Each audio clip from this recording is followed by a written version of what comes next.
Hello and welcome to All About Lifestyle.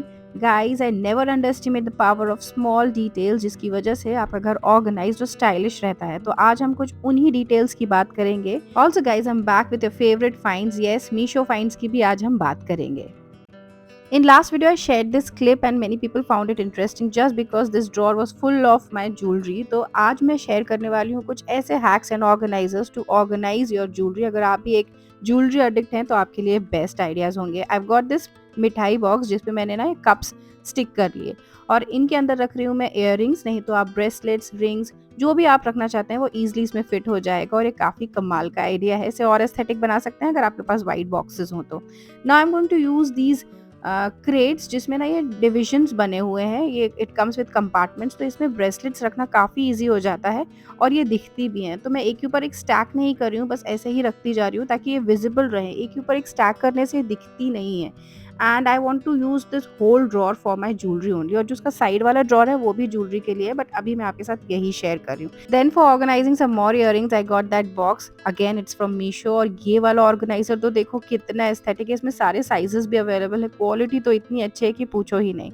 और ये सारी जो ज्वेलरी कलेक्शन है ना, ये मैंने बहुत सारे रैंडम जगह से ली हुई है। This one new one is from Janpath market, जो रिसेंटली मेरा जनपथ विजिट था। And guys, I really love using these bags, जो ज्वेलरी बैग्स आते हैं ना छोटे छोटे इयररिंग्स या ब्रेसलेट्स रखने के लिए, क्योंकि इतने सारे ऑर्गेनाइजर्स कहाँ से लेकर आएंगे। गाइज, मुझे पैसे बचाने में काफी मजा आता है and I really love reusing things. आप अपना बताइए, आप भी ऐसा कुछ यूज करते हैं क्या? ये इस तरीके के ज्वेलरी बॉक्सेस आते हैं वो भी रख लीजिए और उसमें अपनी ज्वेलरी को प्रॉपरली ऑर्गेनाइज करके रखिए। तो यहाँ रैंडम चीजें मैंने फिक्स कर दी है। Then I got some handcuff, जैसे कहीं रखने की जगह नहीं है तो उन्हें मैंने इस तरीके से फिट कर दिया है। I got some hassles also. To be honest, इसके लिए आई डिडंट गेट एनीथिंग अभी, but I have to search कि मैं इसे कैसे रख सकती हूँ। और इस तरीके से मैंने अपना ड्रॉर ऑर्गेनाइज कर लिया है। आपको कैसा लगा बताइएगा जरूर। Again I found something similar on Meesho. ये काफ़ी अच्छे ऑर्गेनाइजर्स हैं, ये स्टैकेबल हैं, एक के ऊपर एक ईजिली स्टैक हो जाते हैं और सबसे अच्छी बात है इनकी क्वालिटी काफ़ी अच्छी है और एस्थेटिक भी है ना। इनके कलर्स देखिए ना कितने अच्छे हैं। आप ना नॉर्मली बाहर टेबल के ऊपर भी ऑर्गेनाइज करने के लिए इन्हें यूज़ कर सकते हैं। So now I am going to organise my wooden bangles और what you call stackable bangles, जो आजकल काफ़ी ट्रेंड में है। I got these from Janpath market. तो मैंने इस तरीके से इन्हें ऑर्गेनाइज कर लिया और जो कुछ स्पेस बची हुई थी उसमें रैंडम चीजें मैंने फिल कर दी हैं। These organise are really affordable, links are in the description box. Next, while cleaning this entrance area, इसे ऑर्गेनाइज करने के टाइम पे ना एक एनकाउंटर हो गया जिससे मैं काफी ज्यादा डर गई, वो जो आपको आगे पता चल जाएगा। तो ये एरिया काफी ज्यादा मेसी हो जाता था, गंदा हो जाता था। तो मैंने ये स्टैंड्स लिए from Meesho and the quality superb, it's really nice और काफी स्टर्डी है। मतलब इट्स नॉट फ्लिम्जी और ये रबर बेस के साथ आता है ताकि ये एंटी स्किड रहे, मतलब इजिली इधर उधर ना मूव करे।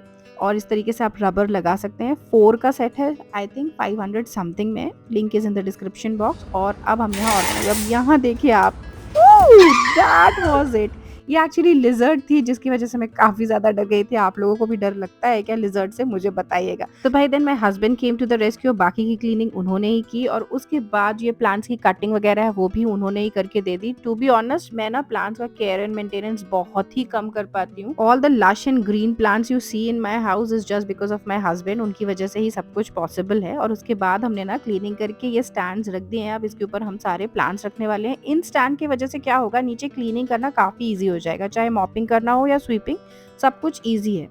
और इसके नीचे लिजर्ड्स भी छुप नहीं सकती। Now it's done.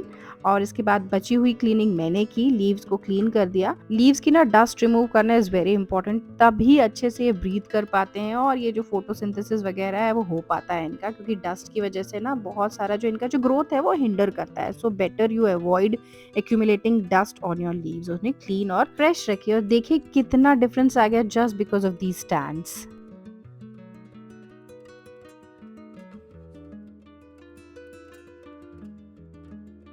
Actually many people asked for this. ये मेरा जो कॉर्नर है आपने एक बेडरूम मेकओवर में देखा होगा on the Big Basket channel. So here I am sharing where I got this study table from. Actually this study table is from Amazon। तो ये काफी अच्छी है। If you are living in a rental space तो उसके लिए तो better है, क्योंकि it is portable and foldable और इसे आप कहीं पर भी प्लेस कर सकते हैं। छोटा सा कॉर्नर लेती है और देखिए आप कितना इजिली फिट हो गई है इस कॉर्नर पे। तो मुझे जो भी काम करना है या मेरी बेबी को भी अगर इस पर पढ़ना है तो it's really easy to use it. और क्लीन करना भी काफ़ी ईजी है। इसका जो लैमिनेशन है that is also very nice.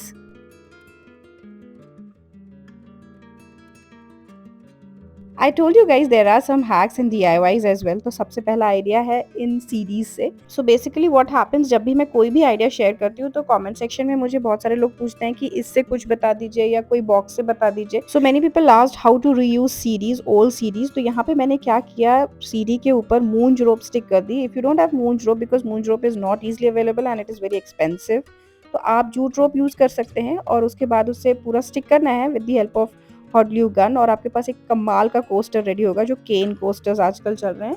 आप एज इट इज भी यूज कर सकते हैं या इसको थोड़ा सा कलरफुल बनाना है, देन गो फॉर पॉम पॉम्स और इसके साइड्स में लगा दीजिए और देखिए कितना सुंदर लग रहा है। और ऐसे कोस्टर्स बहुत प्रिटी लगते हैं, कलरफुल लगते हैं। मैं क्या करती हूँ, मैं इन्हें नॉर्मली यूज करती हूँ ऑयल बॉटल्स रखने के लिए, क्योंकि इनकी वजह से जब रनर गंदा होता है ना तब बड़ी प्रॉब्लम होती है। So this is how I use, you can also try them. Here comes the second hack, जो कि बहुत विंटेज वाइब्स देने वाला है। You have already seen this wall, जिसे मैंने पेंट किया था और इसमें इस तरीके का शेल्फ लगाया था, वॉल माउंटेड शेल्फ, जिसके लिए मैंने बेस के लिए यूज किया था पुरानी पेंटिंग का फ्रेम और उसे पेंट किया था व्हाइट एक्रिलिक पेंट से।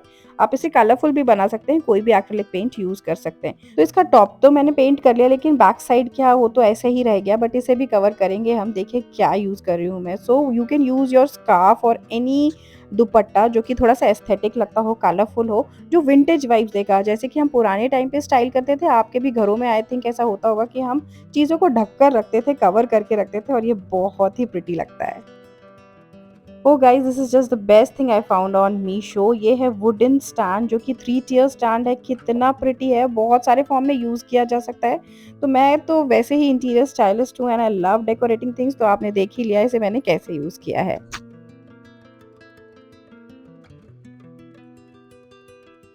Now just see the second वे। तो ये जो गैस हॉब है और अवन के बीच में मेरे पास कुछ स्पेस थी, जहाँ पे मैं कुछ चीज़ें रखना चाहती हूँ जो मैं हमेशा यूज़ करती रहती हूँ और फटाक से मिल जाए। तो मैंने यहाँ क्या किया, डेली यूज़ वाले मसाले रख दिए जो ईजिली मैं ग्रैब कर सकती हूँ। Lastly you can use it as a jewellery stand as well, जहाँ पे आप सारी ब्रेसलेट्स, हैंडकफ्स वगैरह भी रख सकते हैं। इफ यूर एन ऑफिस और कॉलेज गोइंग गर्ल, तब तो ये बेस्ट है। This one product is going to save a lot of time और काफ़ी ईजी बना देगा आपका काम। ये एक्चुअली टब है जिसमें आप बहुत सारे छोटे छोटे क्लॉथ्स वॉश कर सकते हैं। आई मीन अलग से वॉशिंग मशीन यूज नहीं करना है या बैठ के सारे नहीं धुलने हैं। ये छोटा सा टब है ना, ये कहीं भी फिट हो जाएगा आपके वॉश एरिया में। तो मैं तो यूज कर रही हूँ किचन टाल्स क्लीन करने के लिए, लेकिन जो न्यू मॉमीज है, अगर छोटे छोटे बेबीज के जो क्लॉथ्स होते हैं वो भी आप इजिली इधर पे क्लीन कर सकते हैं। Link is in the description box. Guys, I do a lot of research before creating any content. तो मैंने ना मीशो पे कुछ ऐसी चीज़ें ढूंढ निकाली हैं जो आई डोंट थिंक सो अभी तक आपने देखी होंगी। ये हैं कुछ मसलिन क्लॉथ्स या स्वाडल्स आप कह लो, जो बेबीज के लिए यूज किए जाते हैं उनको रैप करने के लिए। And look at the pretty colours and prints. यार ऐसे कहाँ ही मिल पाते हैं, मैंने तो बहुत सर्च किया लेकिन ऐसे प्रिंट्स मिलना मुश्किल है, या मिलेंगे तो काफ़ी ज़्यादा महंगे होंगे। But these are just for 300 और 350। टू का सेट है, काफ़ी क्यूट और प्रिटी मटेरियल है और बहुत सॉफ्ट भी है। तो आप अपने बेबीज़ के लिए तो यूज़ कर ही सकते हैं। देखिए मैंने क्या किया, मैंने तो इन्हें टेबल पे स्प्रेड कर लिया और टेबल कवर बना लिया। आप अपनी स्टडी टेबल, नहीं तो जो कंटेंट क्रिएटर्स हैं उनके लिए और भी बेस्ट है, आप इससे बैकड्रॉप भी क्रिएट कर सकते हैं।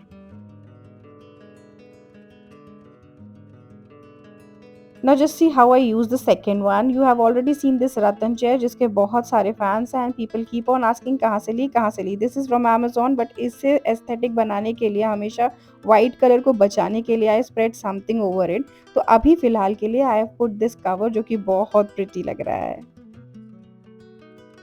Also if you have kids or toddler, तब तो ये बहुत ज़रूरी चीज़ है। It's July going on. I'm living on the top floor and enjoying the view. देखिए ना क्या मस्त मौसम हो रहा है। तो भाई मैं तो चली चाय पीने और ये व्यू एंजॉय करने। आई होप आपने आज के आइडियाज़ और हैक्स और प्रोडक्ट्स एंजॉय किए होंगे। Thanks for watching. मैं मिलती हूँ अगले वीडियो में। Bye bye.